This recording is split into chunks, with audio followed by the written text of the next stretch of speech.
Hello, everybody. This is Jack Olmstead, GMO-free news. I'm here today with a very special guest. It's Monica Williams. She's from Independent Underground News Radio. How are you doing today, Monica? I am doing excellent. How are you doing today, Jack? I am doing just fine. How did you get started in being are you a citizen journalist? Would you say that that's your title? That is my title. That is what we do at Independent Underground News and Talk. How do we get started? Basically in 2010, well, actually, sorry, 2008. 2008, I was very interconnected with the long-term unemployment crisis that was going on throughout the nation. As most people know, a lot of people were suffering out of work, more so than what the state unemployment allotment usually allows.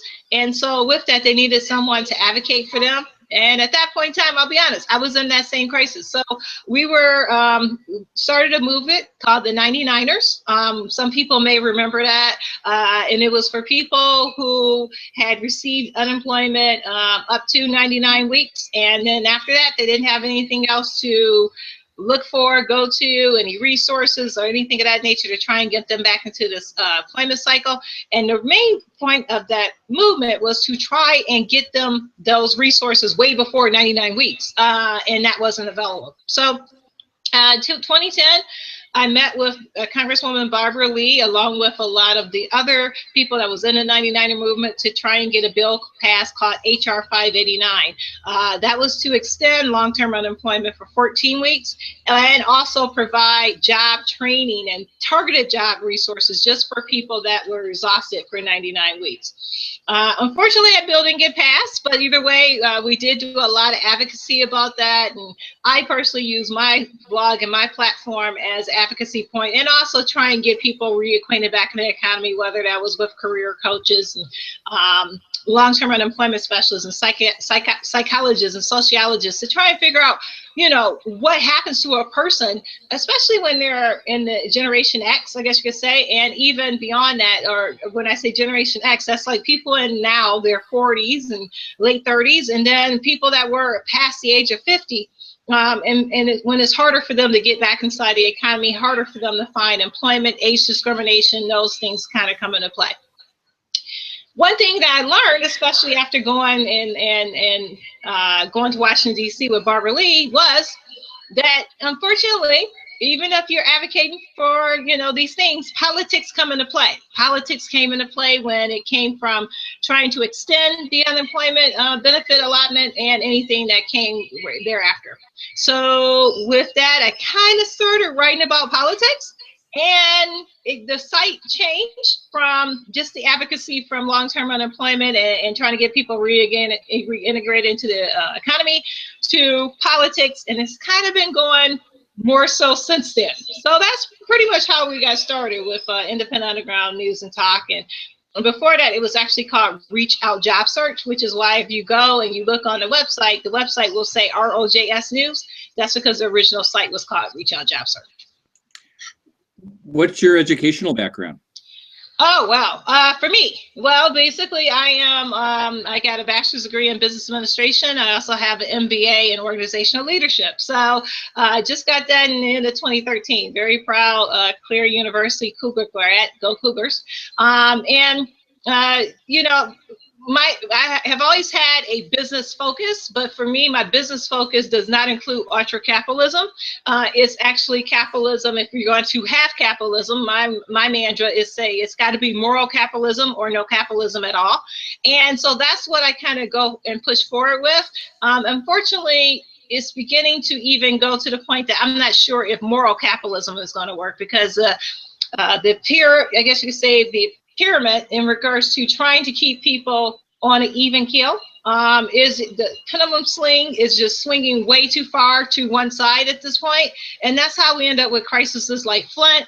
That's how we end up with crises across the country where urban cities are being economically squeezed and depressed for the sake of profit. So you call that moral capital?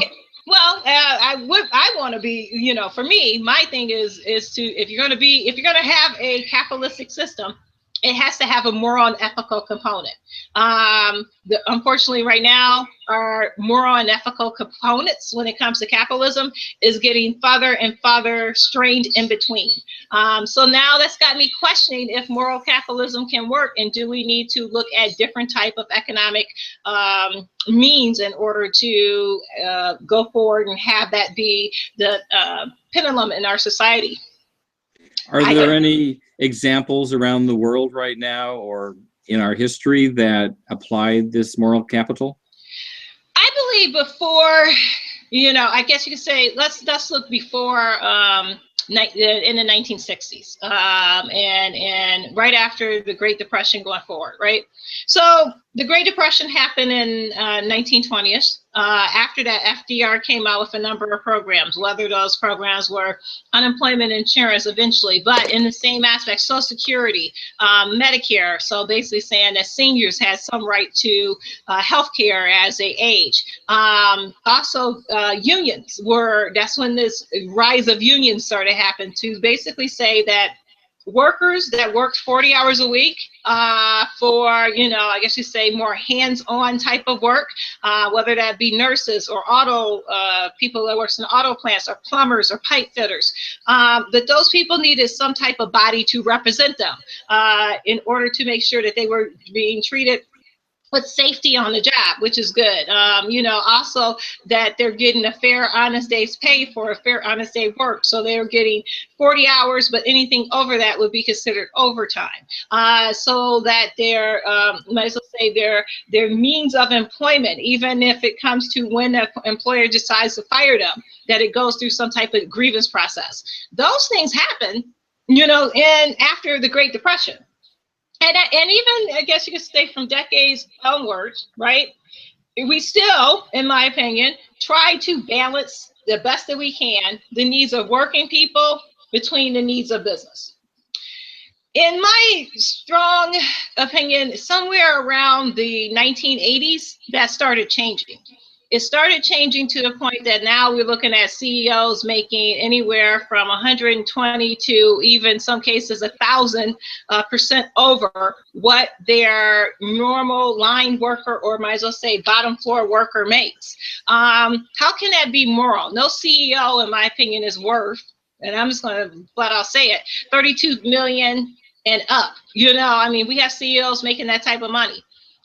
Personally, a CEO, in my opinion, should not be paid more than about, at the maximum, $5 million a year. What else do you need the rest of that money for? I guess you got houses, you got divorces, you got kids. It's tough being a millionaire. It's not that tough.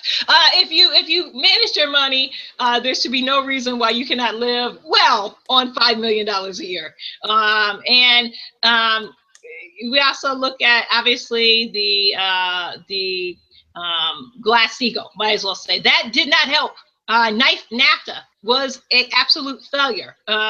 Cities and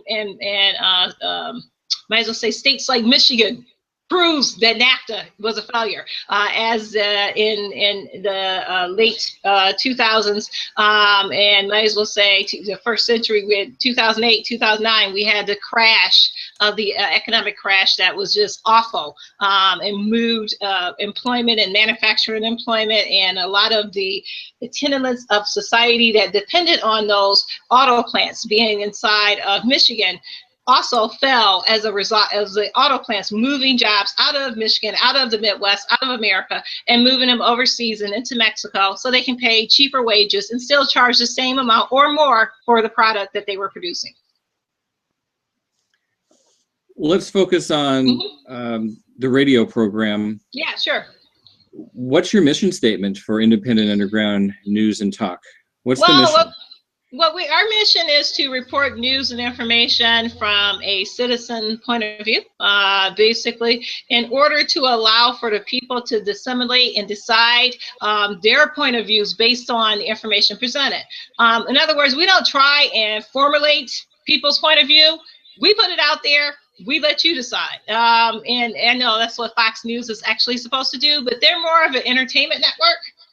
more so than trying to provide news or citizen journalism. And so that's our mission statement. Our mission statement is to literally put news and information that we feel the people need to know out there, and let them do further research to either affirm our point of views, or better yet, even challenge them, which is fine. We're okay with challenging. We just want people to know. And that problem right now is that half of the time they don't know the information that's going on in their own backyard. You broadcast twice a week? That is correct. What time? Why don't you give us a little plug? And what do you got coming up on your upcoming shows this week?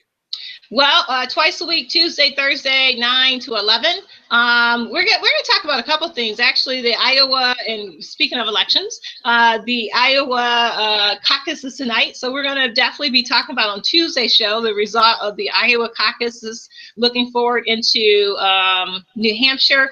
We're going to also talk about some of the other information that came out over the weekend in regards to the Flint Water Crisis, that some homes, I think it was like 400 homes, had tested in December. That's the late part of December, to 150 parts per billion of lead. This is after Governor Snyder gave his apology. This is now 1 month after they supposedly supposed to have been putting all the resources into Flint in order to ensure that the lead levels are going down. We're also going to talk about a story that's been kind of titillating behind the scenes, is water upflow and outflow. As most people know, when you put your water into a sink, right, when it comes out of a sink, it comes out, that's the outflow. So it's coming out into your sink or your cup, or, washing dishes, whichever have you. But the water that's not actually used actually goes back inside the system, waiting for you to obviously put the outflow back in.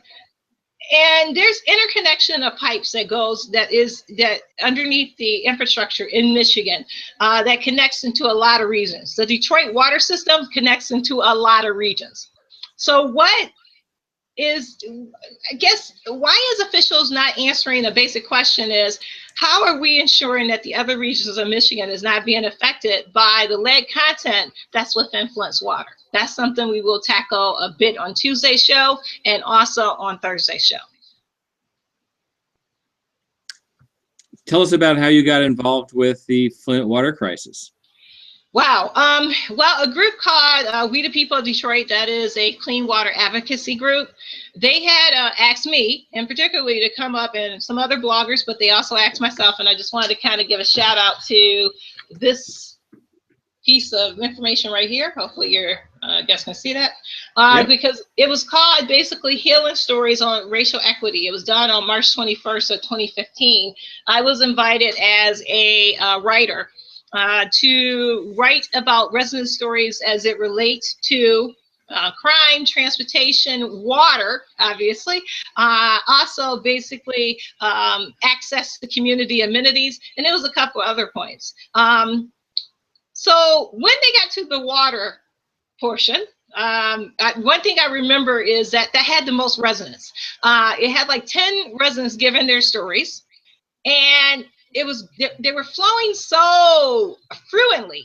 I had trouble actually trying to shorthand my notes and keep up with all the information that was coming out, and also not being shocked at the same time. Because I was hearing stories about residents saying that their water was filled with rocks, and black and brown and cloudy and murky, and I'm like, what in the world? And then this grandmother who said, her name was Ida, I will never forget her name, that said that her daughter had made some soup, and the family ate it, the daughter, the grandma, and then the son. And that within less than 24 hours, each of them got violently ill, end up going to a Hurley Medical Center. And the grandmother remembers telling the medical physician that treated her, well, our water was looking a little bit brown when it came out of the tap. Do you think that this could have anything to do with the water? The medical physician that treated her told her no. But ironically, the grandmother continued to go back and forth to the hospital. And this was, I'm assuming, from 2014 up until the point of this symposium, which was in 2015, with various ailments. The daughter, they were talking about rashes coming out on their skin. And this was then. And I'm like, okay, I'm thinking in my mind, I said, if anything that these residents are saying is true, which with the detail that they were giving, you would have to think that it was on the side of true. Then this is probably going to be the biggest story that has ever happened in Michigan in a very long time. And it turned out to be, we wrote our symposium dialogue. We gave it to the team that had hosted that particular event, which was with Flint Strong Sounds, also with this Michigan Center of Race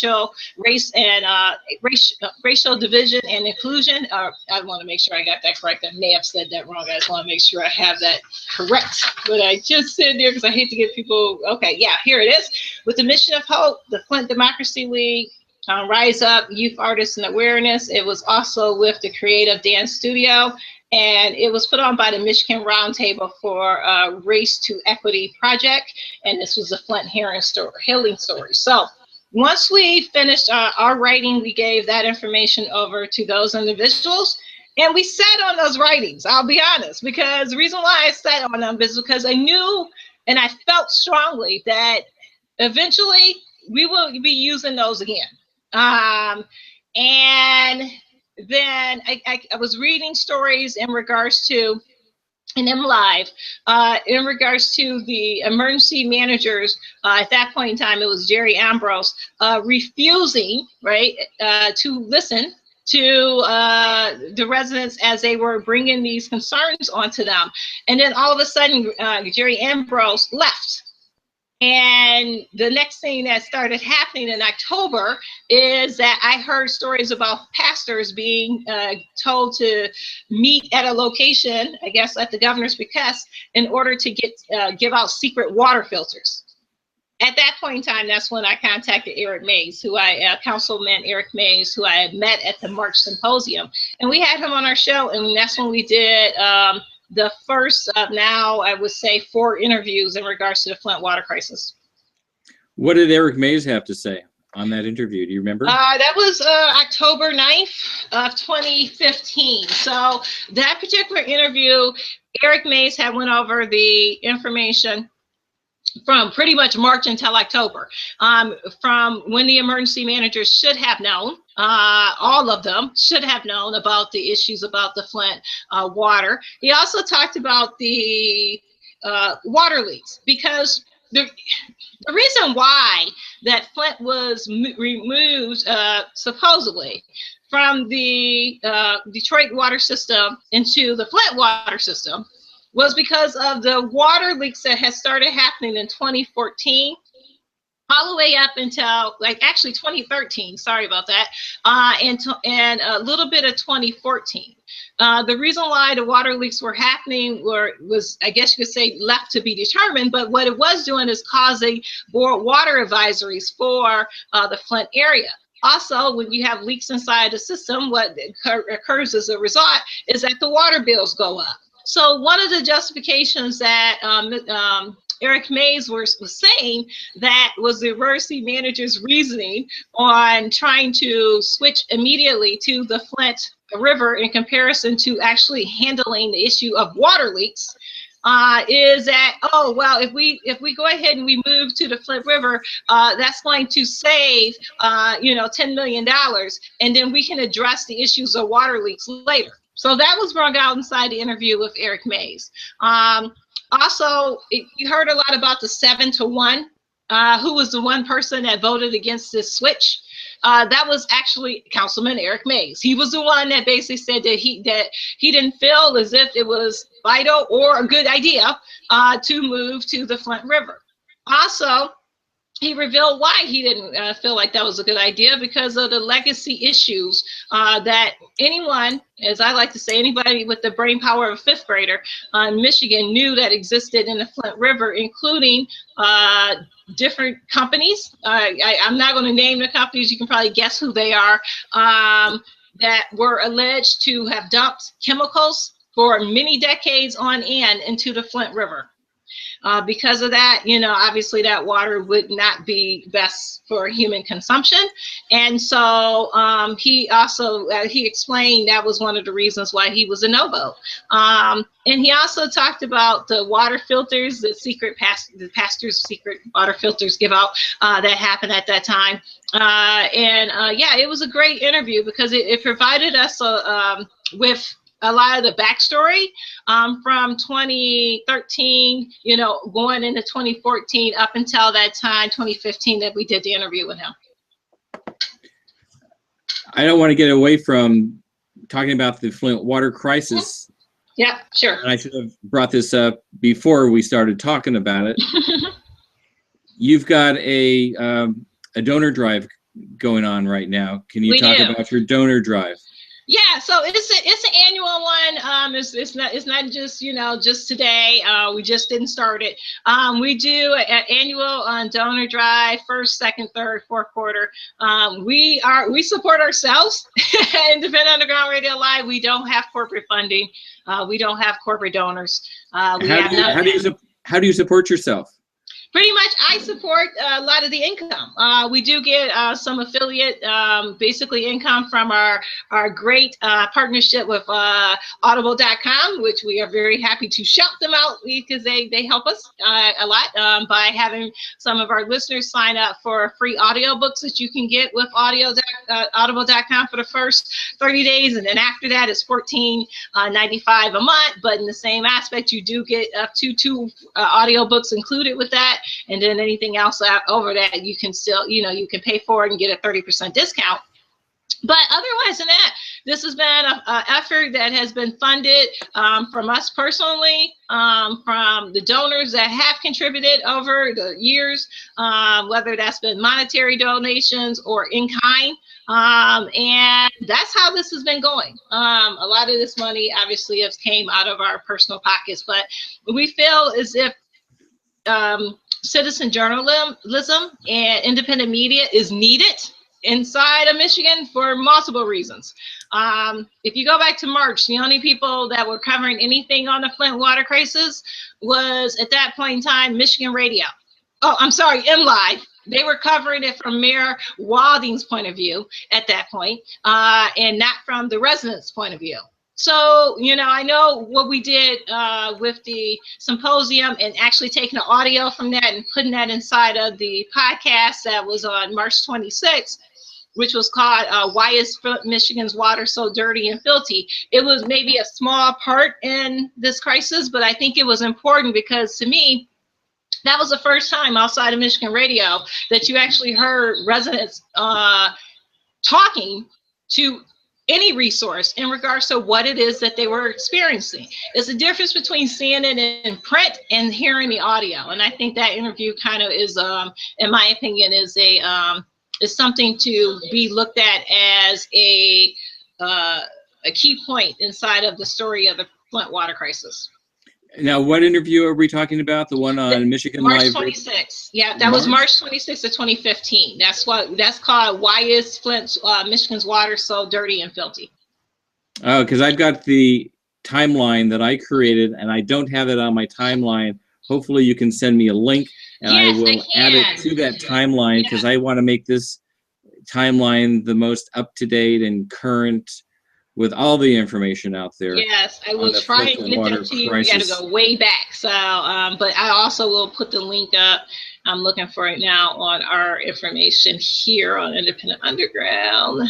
And we're still going on the 4th. So, and we should be getting. So what do you do during your fundraising drive? You started yesterday. Yeah, so basically we asked for a month. We just asked people to donate. You just ask for money. You're just out there with a digital cup. Yeah. Give us money. Donate. Give us money. Yes, because that gives us the opportunity to, obviously continue writing these stories, upgrade our equipment, attend things like the symposium when need be, or podcast movement, or basically even, which was what we want to do, actually go up to Flint and spend a week up there and go in some of the depressed areas of Flint and get audio, of resident stories. So people on the north and east side of Flint in the projects, living inside of neighborhoods that on a street you may only have on one street you may have 2 houses and the rest of them are abandoned or no longer usable. Those resident stories. One of the things that I want to do and our team wants to do is just go get those interviews, because I don't think no one else is actually doing it. No one else is, well, change that. One lady did. And there was a really good article that came out from a social worker today that talked about her experience of delivering water and filters and giving information to the people of Flint. And now we're talking a month and a week after the governor said he was sorry and he was going to fix it. But besides her story, I haven't seen a lot of stories from people that are really depressed inside of Flint and how they're handling this crisis. So that's one of the things that we want to do, which is be great if we could get this donor drive going, because that would give us the funds to go up there for a week and just do that story, which is something that is deeply in my heart at this point. What kind of equipment are you using right now? Oh, wow. Well, if you're talking at home, we do have a condenser mic, boom. We have a boom, obviously, boom box or boom mic in front of that. We use Blog Talk Radio basically for our initial live feed. We also edit the audio via Audacity, which is a great open source program. If you're looking to edit audio, I would highly encourage Audacity, and please highly also in the same aspect encourage people to donate to Audacity, because they do put this great software out there for everyone to use.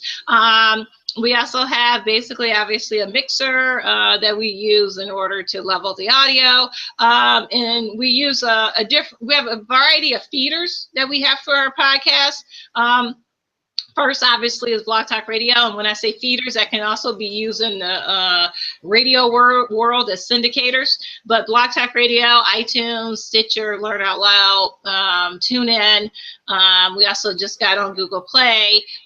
So all those syndicate out our podcasts for people can listen to not only in Michigan, but around the world, anytime on demand, which is nice. So you don't necessarily have to listen on Tuesdays and Thursdays from 9 to 11. You can listen anytime that you feel like, and at your leisure, because all of our podcasts are syndicated, all of them that we have done since 2010. So if you want to listen to the first set of podcasts, feel free. They're probably not as good as the later on ones, just to be completely honest here.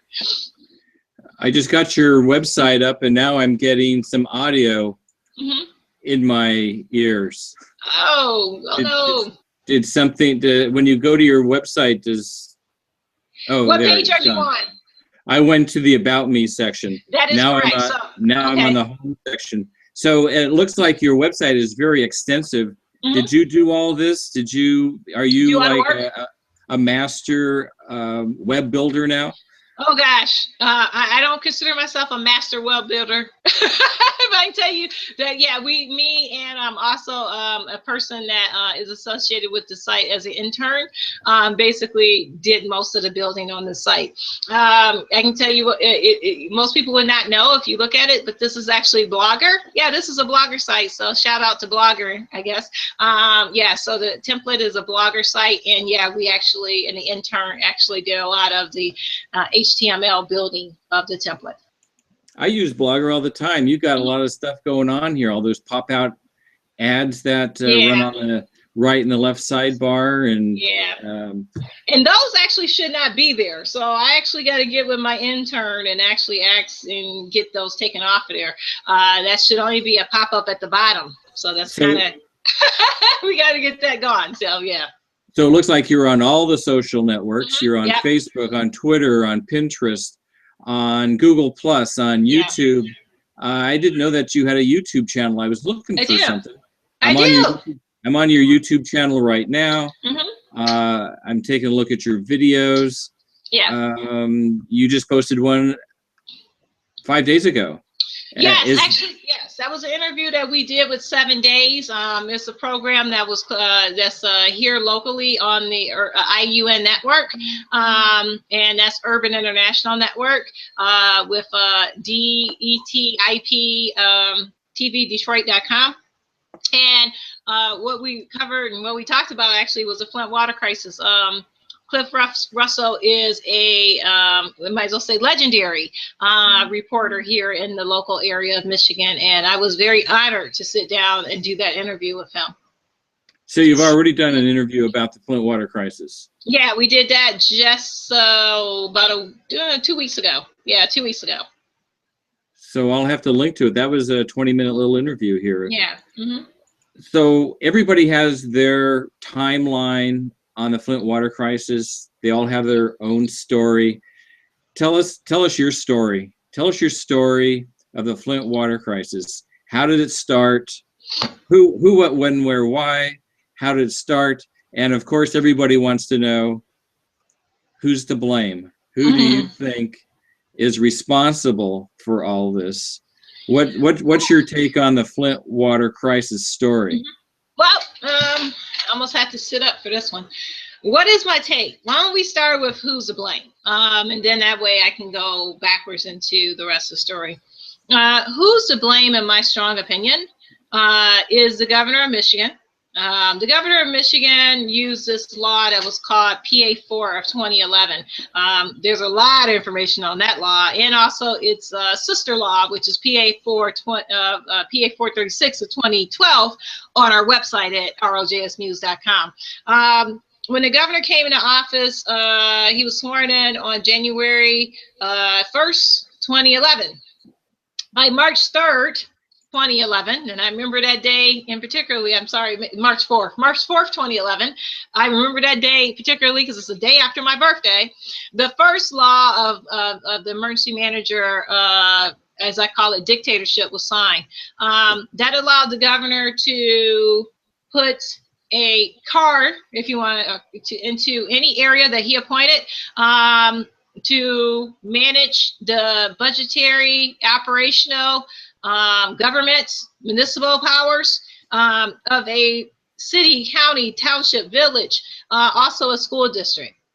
So pretty much anything in Michigan, because that covers all of them. And so with that, you know, when you're looking at the emergency managers, which are the second people that are responsible, they direct line of command goes directly to the governor. They decided to make decisions that people told them in these communities were not good. As I said, Eric Mays basically said, hey, I don't think it's a good idea that, you know, you switch off the Detroit water system 2 years early before the new pipeline was built. That's, you know, why don't we just kind of stay on there? A decision was made by the emergency managers. I just want to make sure I have them all, because we have Kuntz, we have basically Early, and we have Ambrose. So when we're looking at this decision, we also have to look at Kuntz, because he was the one that basically in April 2014 signed the paperwork in order to remove Flint off of the Detroit water system and onto the Flint River. The reason why, he said, because they had to do it. It was about saving money. But the story that doesn't get a lot of airplay and doesn't get a lot of national attention is that Detroit offered to extend the $10 million that Flint owed them for being on the system 10 years deep in the future. So in other words, basically giving them an extended loan, if you want to go there, in order to pay off what they knew that they owed to Detroit, just to make sure that, number one, Detroit didn't lose that resource. Detroit was actually going through, at that time, getting ready to go through a bankruptcy case. So you got to look at this as most financial experts, if you want to go there, would look at this. Why would you, right? If you're going through a bankruptcy case and you're trying to, you know, a possible bankruptcy case, and you're trying to keep as much revenue going into the system as possible, why would you want to have your second biggest revenue point as it comes to water, which happens to be Flint, and the resources that they were using out of Flint for the Detroit water system go off the line and go off the system. That would be a little bit dumb. So Detroit decided they didn't really want them to go off the system. They wanted them to stay. They wanted to try and avoid bankruptcy court and putting the water system also into that bankruptcy proceeding. And unfortunately, Ed Kurtz, they said, nah. Even though you will work with us, even though you basically said that we can take 10 years to pay you the 10 million, we're going to make the switch right now because, you know, it's all about saving money. And so that was a very faithful and boneheaded in my decision. Then you have to look after that, and you have to look. Some people say, well, what about the other 7 people that voted to remove Flint off of the Detroit water system onto the Flint River?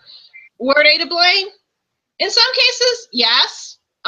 Because, you know, sometimes you have to vote your conscience, you know, and if something is wrong in your gut, you shouldn't just say yes because everyone else is saying yes. So when you ask me who is the blame, some of that blame does go towards those 7 council members and Mayor Walding, who basically said, yo, you know what, we may be wrong, but let's just do it anyway. No, that means maybe you shouldn't do it. And maybe you should kind of think about the long-term impacts of if you make a stupid decision, how that's going to affect the residents. At the very least, if you were going to do it, you should have insisted that they chemically treated the water before you went and gave it to residents, what they did not do with the Flint River. The Flint Water Department didn't do it. In my opinion, the emergency manager didn't do oversight on it. The governor didn't step in and say, well, goodness gracious, you might want to chemically treat the water. The DEQ turned her back. The EPA got there late on the game. I mean, you could go on and on in regards to all of those individuals have some bit or more of responsibility in regards to why this crisis have went on and has got to the point that now not only are residents been poisoned, but residents may have been killed as a result of this Flint water crisis. I talked about Coots, I talked about Early, which that guy, oh my goodness, Ambrose, who basically, even though residents were coming to him at that point in time in early 2015, mid 2015, like, come on, dude, you mean to tell me you can't see that our water is brown in this bottle? That he basically turned a deaf ear. You know, I think I talked about the DEQ. We can talk about the Department of Health and Human Resources in the state, who also turned a blind eye and deaf ears to Flint residents. It was almost like a see no evil, hear no evil, speak no evil moment for departments that's supposed to care about the health and safety of all Michiganians. We can go to the Attorney General. Hello. Residents were complaining to Bill Schuette. Bill Schuette was not on duty, as he liked to say. He always says he's on duty. He wasn't on duty then. In fact, he rejected a complaint in order to investigate all the Flint residents' concerns about the Flint water crisis and the toxic water in just, what was that, September of 2015. Now he says that not only is he going to investigate it through a independent investigation, but he's going to use one of the governor and his donors in the last election in 2014, who happens to be a Republican, as the independent authority for that investigation. Are you kidding me? Really? Are you kidding the people of Michigan? Bill Schuette, come on. So, I mean, the blame is so deep, honestly. It's hard, Jack, to stop talking about how many people can be blamed on this story. So that's the blame. Mm-hmm. How did this, in your mind, how did this story develop? Where was the beginning? I believe the beginning, well, I mean, if you listen to, if you believe what came out recently from Mayor Kwame Kilpatrick, and I don't know if you have heard about that, but from his prison cell in Oklahoma. He's doing 35 years, right? He's doing 27. Yes, he's doing 27. 27 more years ago, 28 in total. He wrote a letter basically saying that back in 2004, this was when we had a Democrat as governor, that was Governor Jennifer Granholm, that it was known that the Flint system of getting water delivery, the whole 9 yards of infrastructure, was unsustainable, and that eventually, soon, that something was going to have to be done to rectify that. That he also says that in 2006, talks went on between the then governor, Jennifer Granholm, the Genesee County Board of Commissioners, the Genesee Drain Commission, Genesee County Drain Commissioner, and other officials have you. And that at that point in time, it was a lot of pushback from officials in Genesee County. He really didn't say what about the governor, but at the time, but he said there was some pushbacks and officials from Genesee County because they wanted to keep control of what it was that they had, which I'm assuming was Flint's water, instead of basically merging that system completely with the Detroit water and sewer system, or even halfway. So if it was known back in 04, 06 that the water system from Flint was probably going to be unsustainable in the way that it was being delivered, why wasn't it fixed then? And then the next question is, how did it, you know, when governors get into office, right? The previous governor does a debriefing, you know, I mean, they debrief about things of importance, or their team, or whoever have you. It's called a transition team, and their transition team gets with the other governor's transition team, and they talk about stuff. How is it that this didn't come up, like, at all? Of course it did. So, I mean, so when you look at that, you can say it was a bit of blame, okay, to go around starting in 2004, in 2006, under Democrat administrations, under, you know, obviously later the Republicans and their administrations. To me, that's where the story begins. I believe Kwame Kilpatrick's letter needs to have a little bit more weight. People are looking at him like, oh, he's just a convicted felon that stole money from Detroit. Maybe. But in the same aspect, he didn't poison the whole entire town of 100,000 people, and he didn't kill anybody. So does that mean that since he did not do those things, that we should just dismiss information about people who possibly did? I think we need to kind of evaluate our priorities there, Jack. What is your take on the KWA? Was the pipeline necessary? You know, that's something I don't know. I'll be honest. I don't have a lot of information on that. I mean, I'm looking at what Kwame Kilpatrick said about the delivery system, the Flint, being unsustainable. You're talking about the pipeline from Lake Huron to Flint. That pipeline was unsustainable? Well, that's what in his letter he spoke of, the delivery system that Flint was getting, that the way that they were getting water in 04, 06, and the infrastructure related to that system was going to be unsustainable. So I'm assuming that's what he's talking about. Oh, so, yeah. I'm going to have to send you an interview that I did with a retired journalist that has been that's been covering the pipeline for a number of years. And he has a whole different take on that pipeline. That pipeline was built to withstand a nuclear blast right on the lake. Okay. It goes down like 25 feet. It is there so that if all the water gets sucked up from a nuclear blast, that pipe will continue to suck water. Ooh. And it has not been used to its capacity. The opening of the mouth of that pipeline is as tall as a basketball rim, which is 10 feet tall. Wow. Okay. We're not talking about 2 feet or 3 feet like the Karagandhi water system. We're talking about 10 feet tall. Okay, that's pretty deep. You can drive a truck through it. Let's put it that way. Okay. So, I think back in the 70s when it was built, I think it was 30 miners lost their lives from a methane blast when they were Okay, that building a makes sense. pipeline Mm-hmm. under the lake. And just recently, they put up a plaque to commemorate the people that lost their lives building that pipeline.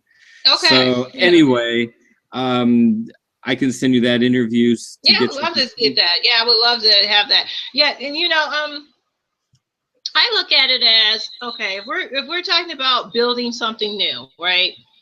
Building something new, which costs about $1 billion. It fluctuates 300, 500 million, 600 million. You got interest on top of it. You know, at the end of the day, they're probably $1 billion. So here you got a very depressed area. Their population is decreasing by half.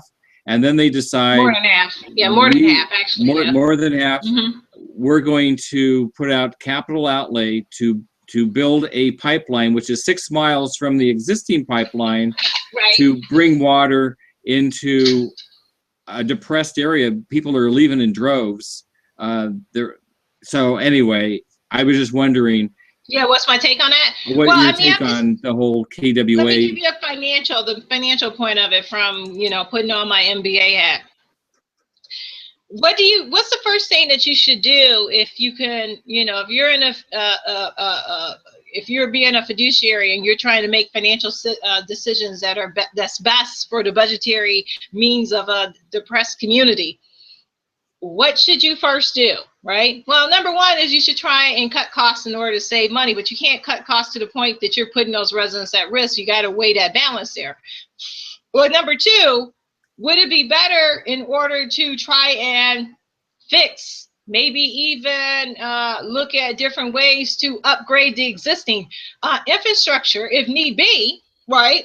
Because that's always going to be cheaper than building something new, unless the reason behind building something new was because you had to give out, right, kickbacks, I'm just going to say it, to people that were maybe the builders, the planners, the architectural design people. Maybe it was also different types of bonds that was sold on that new water system. And those bonds were exclusive to certain individuals. And so basically they knew that once that water system was built, you know, their bonds was going to be worth a lot of money at that point. Hey, I mean, you got to think about that. Would that have something to do with why it would be such an insistence to use billions of dollars and put a community into debt that already is in a debt, that doesn't have much money because they have lost easily 65% of their population from 1980, than to fix, upgrade what was already there? That's a question I'll leave to the audience, Jack. Let them, and maybe they can let you know and let me know. Have you read about the fracking? Yes, component? I have heard about that. I have heard about that. What do you think of it? I'm putting up a article that was published on the 27th, which was last week, from Ban Michigan Fracking. That's their website. Right. And there have been a number of articles written about this whole fracking issue. Right. Yeah, it was one also. Mark Maynard actually had an article on that too. I don't know if you have ever read his blog, but he's a local Ypsilanti blogger. Really good guy. I mean, really good blog too. MarkMaynard.com if people want to check it out. So have you thought anything about the fracking issue in terms of the KWA pipeline? Well, you got to think about a couple of things, right? That land up there in mid-Michigan, if you take out Flint, right, just remove Flint, and it's going to be kind of hard, so I'm about to set up the visual for people that may be listening across, you know, the United States to this hangout. So Flint is like a urban community, right? You know, depressed, obviously, now, but in the same aspect before that point, it was an urban community that pretty much was created in order to satisfy the housing needs and, you know, commerce, whatever else have you, surrounding the manufacturing industry that began with GM basically putting their first plant and operations in Flint. That was the first. Flint is the home of General Motors. And everything was built around that, okay? Around that, and to support that industry, that corporation, right? So then, all right, so we got that. But the rest of the area, the rest of Genesee County, and extending out, okay, in most areas in Genesee County, most, I would probably say, when I say most, I would probably say 75% of Genesee County, other than Flint, it's pretty rural. I mean, it's, you got people living there, don't get me wrong on that, but it's a rural community. So basically, where you may have, instead of your next neighbor being less than 5 blocks on a sidewalk next to their house, you're talking about your next neighbor is being like, let's count steps, 150 steps or more before you actually get to them and their property. So if you're looking for a great area in order to want to extend fracking, Mid-Michigan would be the perfect place for you, because you don't have, it's more rural than it is urban. And it's definitely more rural than Southeast Michigan, for sure. So well, yeah. I'll be honest, Jackie, theory has a hypothesis that kind of connects into why, you know, if I was a greedy, again, immoral corporate capitalist, yeah, I would want that area. Yeah, I would want that community. I mean, yeah, why not? Because if I can do that, if I can have that, if I can extend my profits in order by making sure that people get out of Flint, and I can have it for my own use as a greedy corporate capitalist, why wouldn't I do that? In this article on ban Michigan fracking, mm-hmm. they contend that they built the KWA pipeline because along that stretch they are currently have sold the mineral rights to do fracking. Mm-hmm. And what will happen when they go down and they start extracting the oil from their fracking operations, it's going to pollute the groundwater. So everybody mm-hmm. along that line currently gets their water from groundwater, from wells. Mm-hmm. They don't get them from any other source. They get it from the groundwater. Makes sense. So in 10 years, when they go through and they frack that area, everybody that has been getting their water from the wells for over 100 years will have poisoned water. So they are now new customers for the pipeline. Well, yeah. Well, remember the first thing that I said about Genesee County is more what? Rural than it is urban.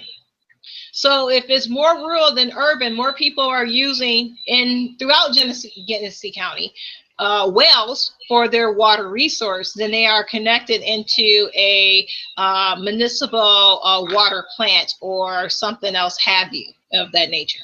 So again, that's their theory would still be backed up by the evidence in Genesee County. So the idea is that they're going to pollute the groundwater to extract the oil, and then they're looking at future customers down the road. Mm-hmm. Mm-hmm. They're going to pollute the wells and then sell them the water. Mm-hmm. I think that is immoral capital. It would definitely be immoral capitalism. Yes, I would definitely agree. That's immoral capital. I mean, that is that's what they had going through their heads. That mm-hmm. It was all about money. They're right. It's all about money. We're going to pollute the land. We're going to pollute the water so that we can make money on it. And then we're going to sell something that these people are getting for free. Of course. Well, you got to think about that now. I mean, if I'm an immoral capitalist, Jack, my first concern is money. It's not about people. It's not about ethics. It's not about safety. And that's honestly, right. I really don't even care if the people, die trying to get fresh water. It's all about trying to make as much money as I can get. I mean, that has been proven. Just look at Flint. But our democracy does not elect immoral capitalists. They represent people. They elect people that represent the people. That's what right. The whole system is set upon. It's mm-hmm. set upon by the people for the people. not the capitalists. So I agree. we elect people to look out for the people's interest, right? See, and that's the problem though, Jack, because I mean, wait a minute now, I have to challenge you on that. Normally, we elect people to look out for the people's interests. That's what we should do. We should elect people that believe in the principles of democracy and want to quantify that and move that around our communities, our counties, our state, you know, obviously the whole entire state of Michigan. Let's go back to the governor. In fact, let's go directly back to the governor. The first thing that the governor said, in fact, he said this during this campaign, that's Governor Rick Snyder, is that he wanted to what? Run government like a business. What? That has nothing to do with the principles of democracy. Business, the first principle of business, right? And I know this, is to make money. I mean, that's the first business of business, is to make as much money as you can. Now, if that's the case, and also to have a profit, you want to have profitability. But a government doesn't necessarily, right, and may not necessarily be profitable. In fact, profit and government actually have no connection at all, because government is ran like a nonprofit. If you really want to connect it into what business entity it would fall into, and the nonprofit is to serve the good of the people. Okay, the good of the people that's contributing to the health and welfare and operational costs of the nonprofit, which is the people that pay taxes in the state of Michigan, which is all Michiganians. So if that's the case and you want to run government like a business, then why did people elect you as governor? You got me. And the odd thing here is, if you are going to run government as a business, how can you give your customers a product that they don't want? How can you force them? How can you force them to accept a product that smells, that gives them rashes, that stinks, and by the way, it's got diseases, it's got bacteria, and oh, of course, it's got lead and copper, you know, flowing through their taps.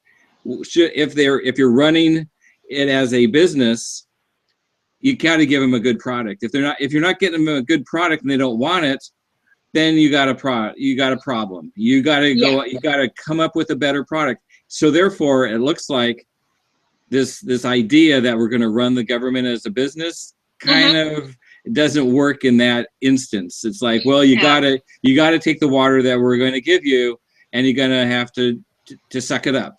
You're going to suck it up. No matter what it is, no matter what that water tastes like, smells like, or does to you personally as a human. Or to your kids, or to the next generation. I mean, let's talk about that. So you can't have it both ways. But it sounds like that's exactly what the Snyder and Company wants to do. They want to have it both ways, which means that who's driving the bus? Who's the responsible adult here?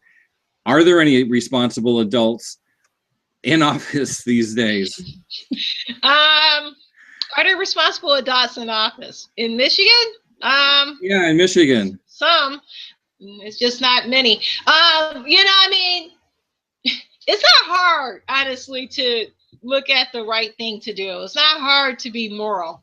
It's not even hard to have a government that has moral and ethics tied into the government. You just make the decision for the best interest of the people that you're supposed to be serving and no one else. You know what I'm saying? If you do that, that's not a hard job at all. But the problem is that we have outside forces. The outside forces, as I like to call, you can say they're little immoral devils, right? So the little immoral devils are sitting on the shoulders of leaders, certain leaders in the state of Michigan, whispering in their ear that in the end, remember that I gave you all that money in order to be elected in the first place?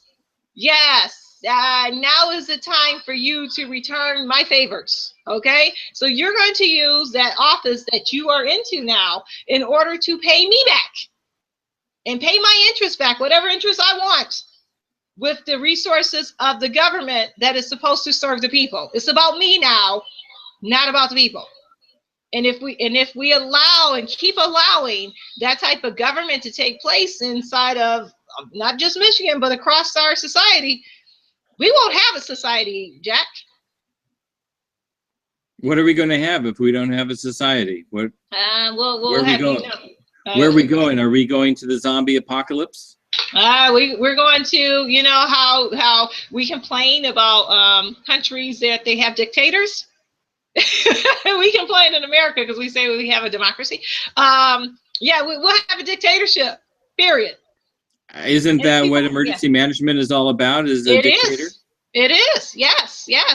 And that in the prime example of how a dictatorship doesn't work well in a democracy, look at Michigan. Look at the Detroit water crisis. Look at the water crisis in Detroit. Flint water crisis, I'm sorry. Look at the water crisis in Detroit where they were shutting off people's water. You know, in that's the story that we covered extensively in 2014 and also a bit of 2015, that they were cutting off people's water. I mean, I could go on with that. We'll talk about that another day. The bankruptcy, the fact that they took pensions, cut pensions from people that worked 40, 50 years, you know, for the city of Detroit, in order to save art at the DIA. You know, I mean, come on. I mean, is this what we want our morals and ethics to stand on going forward? Well, it's interesting that they are cutting pensions at the same time. The emergency manager, he takes home a pretty good paycheck. Oh yeah. I mean, their paychecks anywhere from $175,000 to $250,000 a year plus per diems. It's pretty crazy in Michigan. Yeah. And again, who's having any oversight on it? It looks like they can do whatever. It looks like they can do just about anything they want to do except poison 100,000 people. When they start poisoning 100,000 people, the jig is up. I would think. I don't know if the jig is up. The governor's still in office. He's probably still going to be. So I don't know. I don't know if the jig is up or not. I'm still questioning. We're supposed to have a office, which is called, and I think I discussed this with you, the Board of Ethics. If anyone's listening, they should look up this law, which is called Public Act 193 of 1973. It's not that hard. Just put it in, Michigan Public Act of 193 of 1973. And that's the state ethics law. And appointees of the governor are supposed to be susceptible to violations. If nothing else, I guess you could say a written violation to, if they have done things that does not correspond with Public Act 193 of 1973. Only problem, the Board of Ethics has canceled its March 3rd meeting, which now is, what's today? Today is February 1st. Yeah, so like 2 months early. And they canceled their last one on December 6th. And they claim they didn't get any complaints, because I called them and I asked them, why did you cancel your meeting 2 months early? Oh, we didn't get any complaints. Really? No one has complained to you at all in the whole entire state of Michigan, 700 million people, about the water situation in Detroit and how it aligns with the appointed managers, the appointed emergency managers of the governor? No one?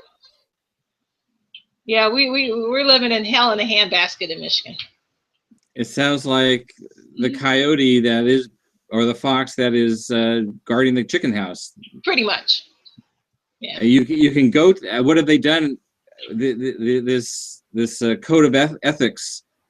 Are they a panel? Board.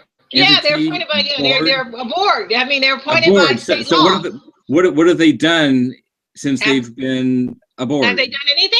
Oh, they haven't done anything. They haven't even had a meeting. So I mean, the last meeting, December 6th, got canceled, and their next upcoming meeting, which is March 3rd, is canceled already. I mean, they have one coming up in June 23rd. I don't know how many people will still be paying attention to the Flint Water Crisis come June 23rd. They can cancel that, but what have they done? Have they brought anybody to task since they've been formed? I haven't heard of anyone. No. There's just some people that are on a board that might meet. Might meet sometime. Might meet sometime. But But the but you got it. But Yeah. the state of Michigan has it. This board of efficacy. They do have a board of ethics that appointees of the governor, according to the law. And there's no reason to meet if nobody's complaining, right? Nobody's complaining. No reason to meet, according to them, if no one's complaining. No reason, not whatsoever. Even though it's a public meeting, that is susceptible to the Open Meetings Act, which is another one of those Michigan laws. But you know. Anyway, I got involved in the pipeline when you were talking about your story, the story of the Flint Water Crisis. Do you remember where you picked it up? Or maybe we should bring that up on another time. We have been talking for about an hour and a half. Yeah. Time does fly. I know that you do enjoy to talk. So thanks so much, Monica Williams, independent underground news and talk radio host since 2010. Check out the website. Please. Donate over to the GoFundMe campaign they just started. We would appreciate it. Thank you. Yeah. To get money into independent citizen journalism. We need a lot of that. Yes, we do. Any closing comments? The only closing comment that I would say is people keep your eyes on the story. It's a lot bigger than donating water. We got to start thinking about the long-term needs and impact of what's happening to these residents, what will happen, what's going to happen.